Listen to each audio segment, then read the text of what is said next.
and hit somebody. Or we were playing cricket, somebody. Can you see that? There's field mice. Have you seen a snail in the garden? Yeah, I know that.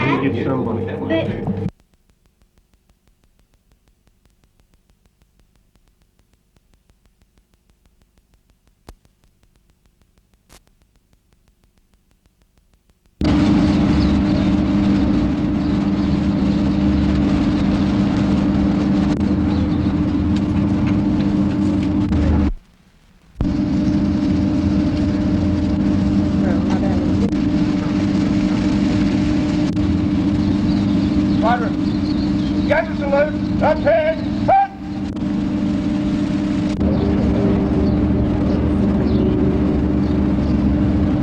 Look very good, always look very good, and I've lost raised it's a terrible world war. Thanks for coming, and we're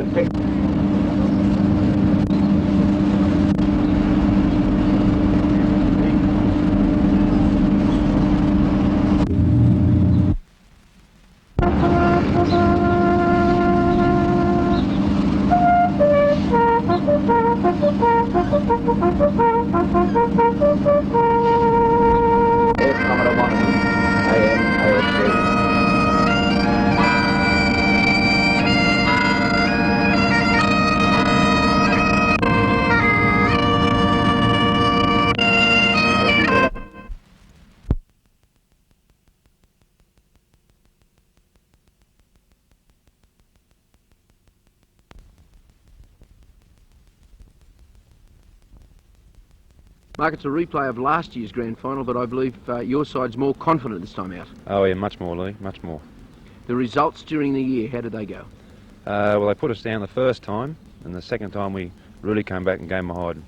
All fit and well for Saturday? Yeah, everyone's good, very well. The side's playing well at the moment. You've got, I believe, an air of confidence about the team. Yeah, very good, very good indeed.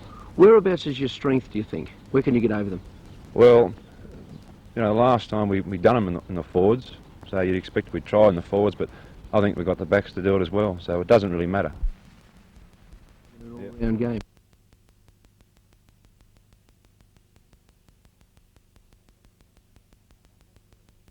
I'm not too happy going in as favourites. I think it's a bit more pressure on us, but as favourites, the lads have been there before, and I think they'll settle down a lot quicker than Wester. Well, that'll be the reason you are favourites. You've been there quite a number of times in recent years, where for these guys from Wester, it's all so new, isn't it? It is new. The nerves will get them more than our players. We have a couple of young players who haven't been there before, and we'll be looking to settle them down first. You're concerned their defensive record is very, very good in the last half of the season. The defensive record is very good, but then their attacking record isn't. They've had problems scoring goals. In the last 4 weeks, I know Western, they've conceded about 6 goals, which is not real good. We've conceded that in the last 18, which is, you know, that's the record we want to keep up. Certainly. So you've got to block the defence up and then try and get one in at the other end. Yeah, we hope to run them off their legs. We've got the forwards to do it.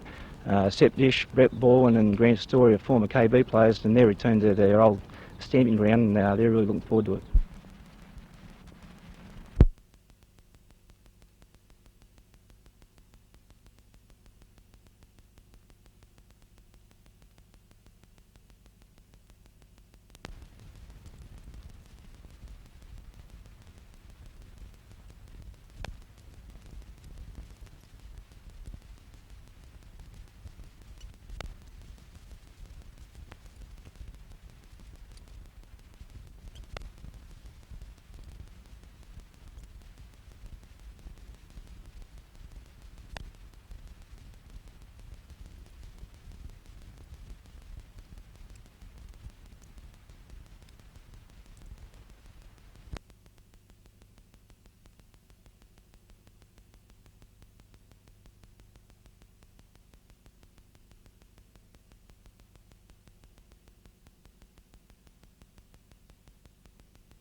There is no doubt in my mind that the intention of the Prime Minister was to have an election on the 20th or the 27th of November, which is briefly after the tax cut comes into force on the 1st of November, so that when you get your tax cut on November the 1st, just remember the purpose was to buy your vote for an election on the 20th or the 27th of November.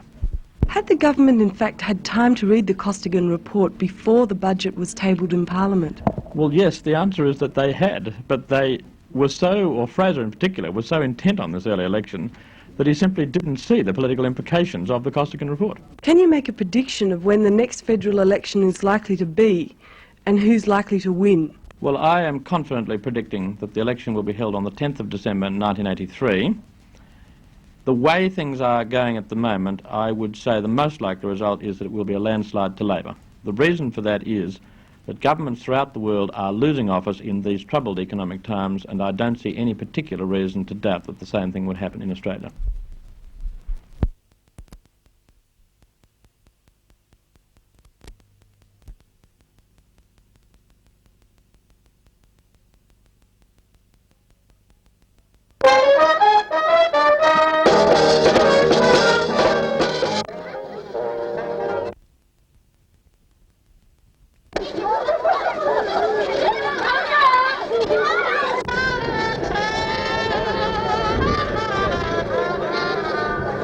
My dad had to borrow some money to go to the...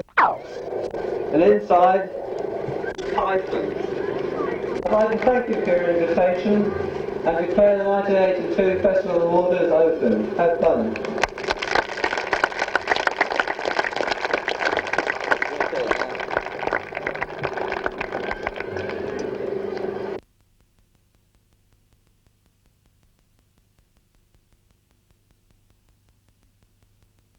In the Field Where They Buried Peter Pan draws together two journeys, the first of two convicts from Sydney to Singleton where they are to be hanged, and the second of an old man and his grandson to the grave of the racehorse Peter Pan. Both the convicts and the horse are buried in the same area, but the convicts' graves are unmarked. This fact, of course, wouldn't be enough to connect two seemingly different stories separated by more than 100 years, and so playwright John O'Donoghue creates an intricate web of themes and devices to draw together the two stories. Some of these themes work and others seem a little strained. There is the major journey theme. There's also parallels between the petty tyrant Major Moody, who flogs his convicts, and the racehorse owner Jack Cantwell, who bullies his housekeeper sister.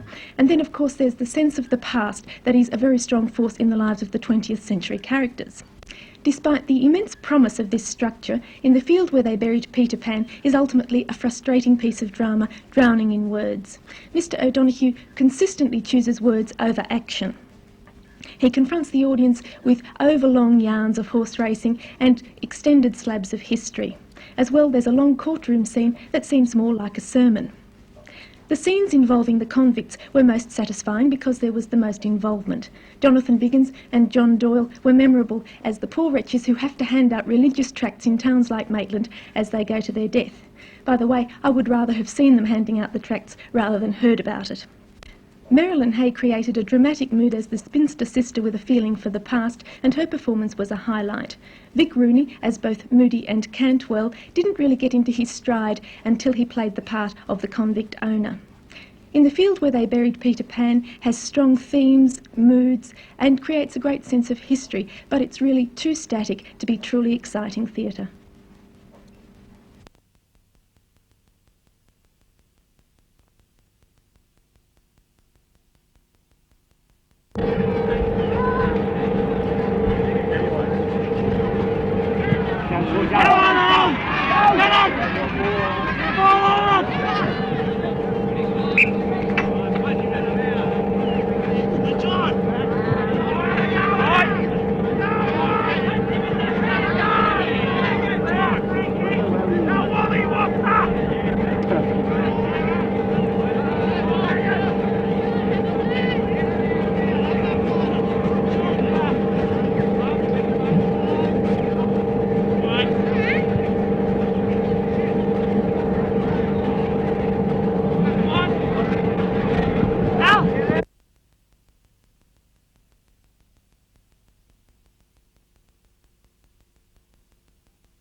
You won £140, Grandad. Yeah, kept some of it too. Bought a wireless.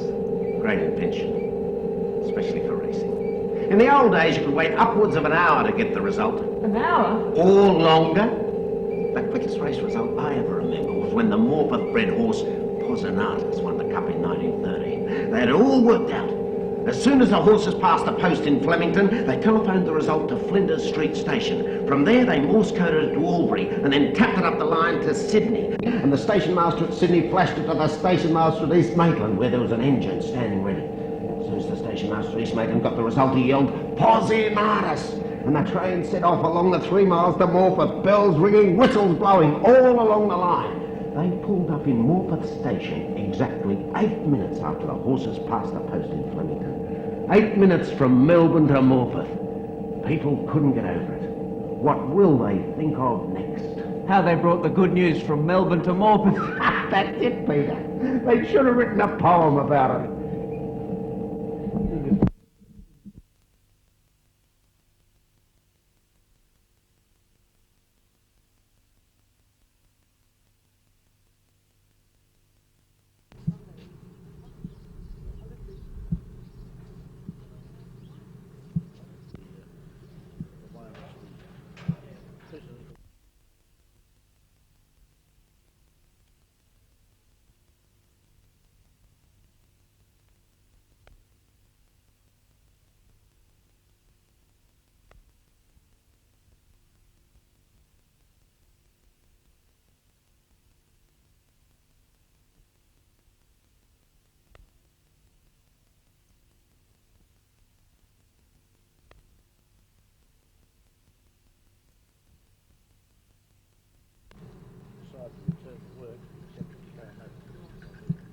Today we intend to visit Maitland, Cessnock, Bathurst and Goulburn jails to first of all assess the situation that existed during the industrial dispute, and secondly, of course, to express our appreciation to the executive officers who, together with the police and the Salvation Army,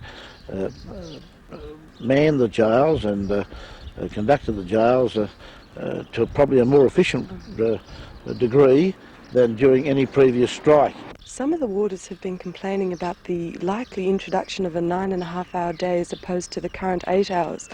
What's likely to happen about that? Well, that depends. We have made it quite clear that the superintendents are in charge of their jails. They're responsible, they're the responsible people, and if there can be an alteration of staff to for a short period or an emergency period, then it's up to the superintendents to make those arrangements.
I think it is, because all stations haven't got deliveries of fuel as yet, and they're not sure of full production at Kurnell this week. Until things settle down, I think it's fair for the public and the service station operator.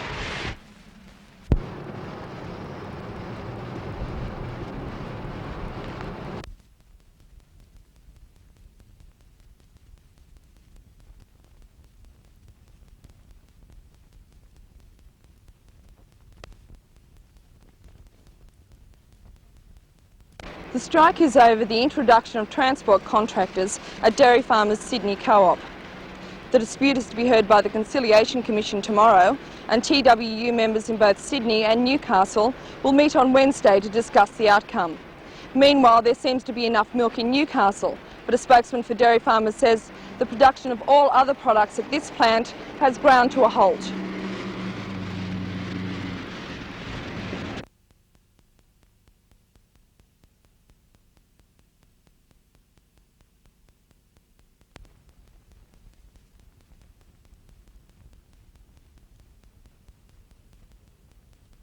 Well, we've got a Lulu next Saturday, which is called the Great Trotting Race, and that will be run at Kingcumber, and it's for outdoor toilets on wheels. We believe it's in the tradition of beer can regattas and great Australian sporting events, and we have a lot of teams lined up for that, and we've got Mike Shirley-Williams from the Mike Walsh Show, who's in one of the teams. Charles, you're here as a special guest of the festival. How do you feel about Australia? All of you people, you have an openness which we don't have at home. We're becoming closed in a tiny island. You're expanding in a colossal island, the biggest in the world, I believe. And what about the city of Gosford itself? How do you feel about that? City of Gosford itself, I've never seen a city that's obviously expanded so fast, and we've got so many amenities.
It's been necessary to establish the committee because there are really massive problems with services to unemployed people in Newcastle in particular.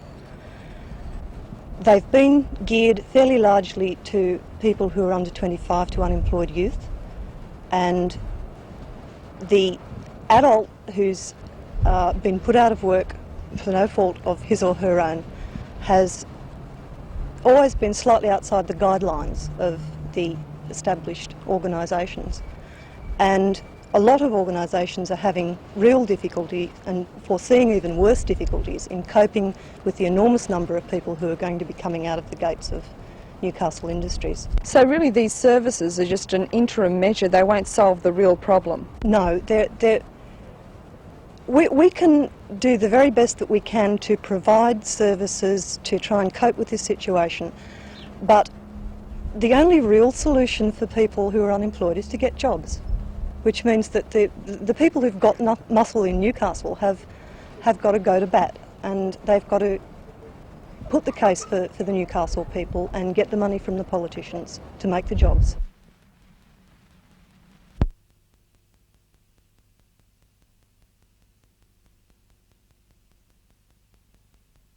Supplementary payments. Again, in lieu of over-award payment, the union support a claim for it to be to the payment of the basic health cover. Then we have to discount the seats. Now, a reality in most industries, although they'll do what we're doing, this leave to be paid as sick leave. In 10 days of a public holiday. Against.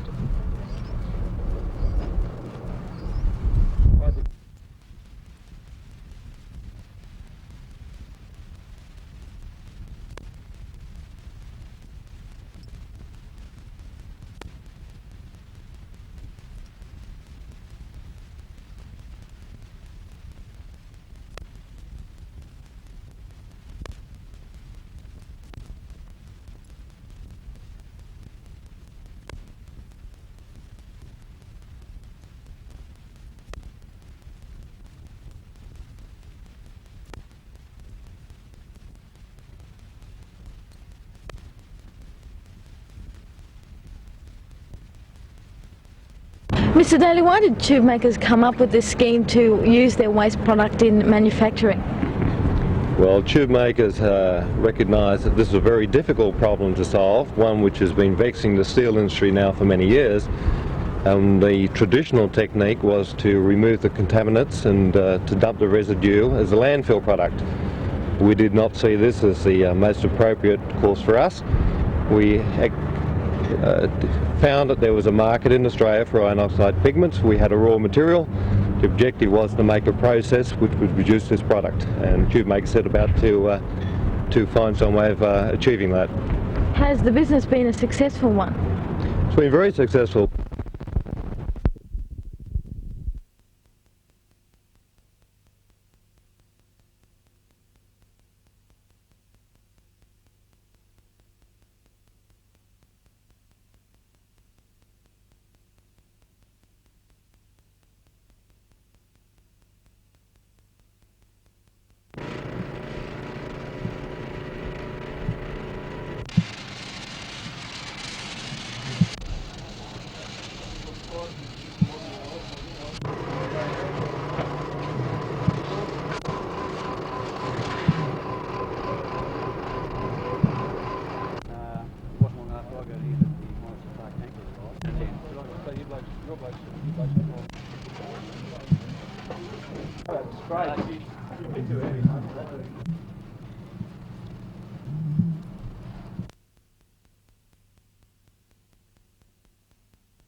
what we might term the pilgrimage.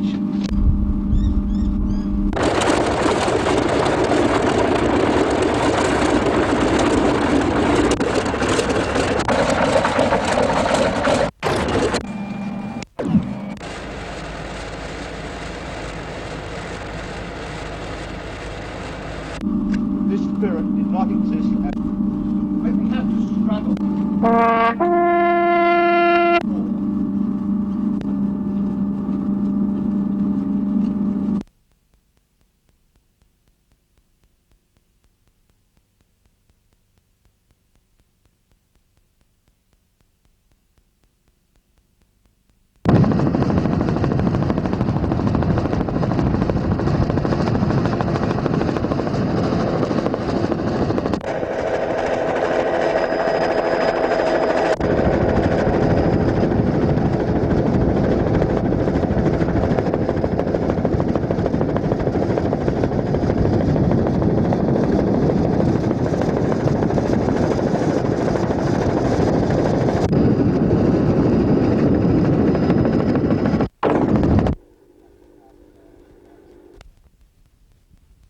Well, the rain came exactly at the right time because the buds were just starting to burst on our vines, and they really needed a drink to help the growth along, so that we'd have a good production for this 1983 vintage. And what's the result going to be? Is the quality of the grape going to be any better? Well, it's still very early days yet. However, we are in an optimum position so that the grapes are watered well, and as a result the crop should be good. But as I said, if we don't get rain in November, we'll have a bit of a drought situation again. But the situation now is looking very, very prosperous. What happens to your crop and your wines in a situation when there's a drought?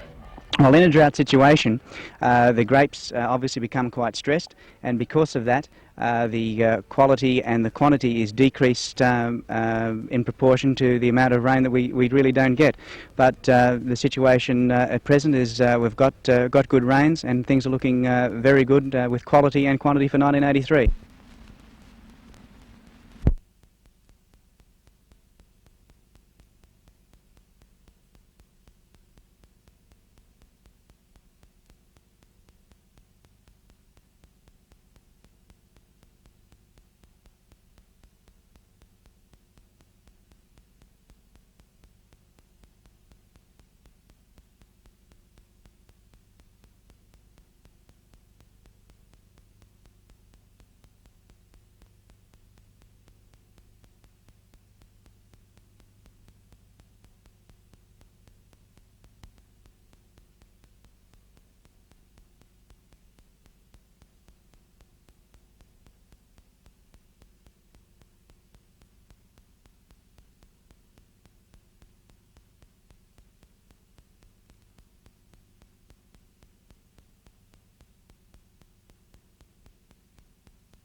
The 1940s and early 50s.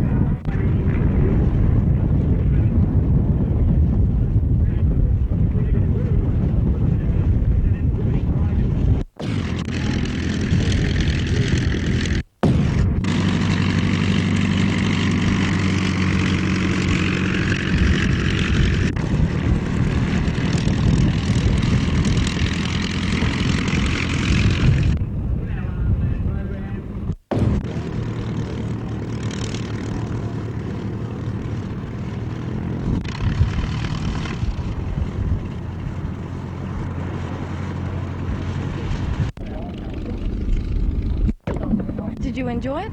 Wonderful. There's only one way to fly, and that's in the tiger moth. And Robert, you look fairly young to fly one of those very old planes. How do you find it?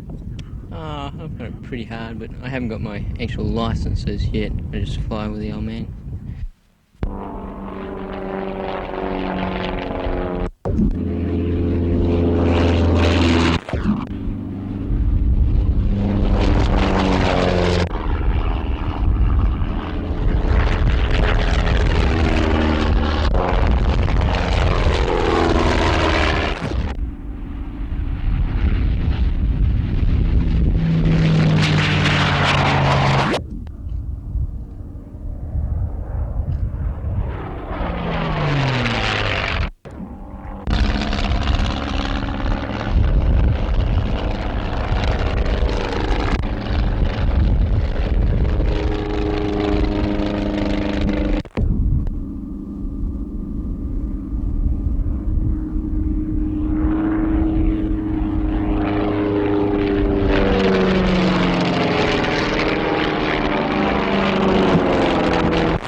And come here to Fox.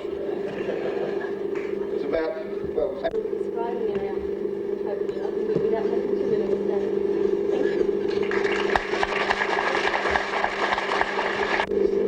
But I'd like you all to know...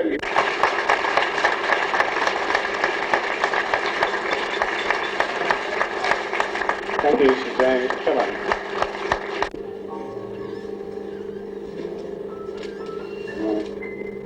Kathy, thanks very much indeed, and congratulations.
Good evening, ladies and gentlemen. With the October long weekend just a few days away, can I take this chance to invite you to join us here in the Upper Hunter to participate in the 1982 Upper Hunter Vintage Festival and the Cowcockies Carnival. It's going to be a marvellous weekend with tremendous entertainment. It starts on the Friday night with a Queen competition, the judging and the final of the ball. This will be held in Scone. And then for Saturday, we move off with a procession here in Muswellbrook on Saturday morning. Following this, the 10 wineries that are participating will be open for your inspection and your enjoyment. The purchase of your festival glass will give you free admission and total tasting at all the wineries. There will be music for those that like it, participating at various locations. You'll have Galapagos Duck, San Francisco Jazz Band, the Castless Folk Singers, the Upper Hunter Pipes and Drums. There'll be plenty of music. For those that like art and arts and crafts, there'll be an art and craft show here in Muswellbrook. The Council's Council collection will be on display. Harper's Cottage at Scone will be open, showing craft and painting. There's certainly something for everyone. There'll be demonstrations and displays, and meet the winemaker, the fellows you've always wanted to know about. Following this, there'll be functions that Saturday night at different wineries and different locations. And if you survive that, you can pass on to Sunday and continue your winery tour. Also on the Sunday will be the Cowcockies Carnival. This will be held in Denman. It's a spectacular event. The wood chopping having been held the day before, the mechanical bull will still be there. There's a fun run for those that still think they're fit enough and athletic enough to try it, and the main street will be closed during the afternoon for a magnificent street procession. There's everything there for the family. The Sunday night will see one of the highlights of the festival. It'll see the vintage banquet held here in Muswellbrook. And if you've survived all that and you can get up on Monday morning we'll see a champagne breakfast to get you going and help you through the day, to help you get round those wineries that you've missed. And whilst you're doing that, there are still all the other things going. There will be a special trotting meeting held by the Upper Hunter Trotting Club on the Monday afternoon here in Muswellbrook to help round off your day and really make it a great weekend.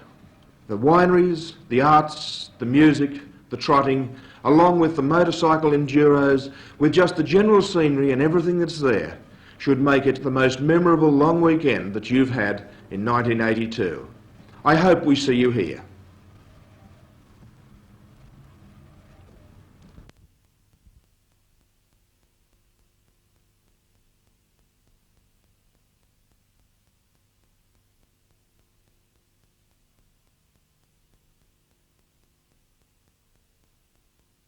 We envisaged that it would be a fairly community-oriented work with quite a bit of cooperation with groups that are already working in the area of young people, for example interagency, but also that the person would concentrate on some specific problem areas such as housing, recreation and low incomes. In your report you've stressed the need for such an officer in Newcastle. Oh yes, there's certainly a big need for a person to become involved with the problems of young people in Newcastle.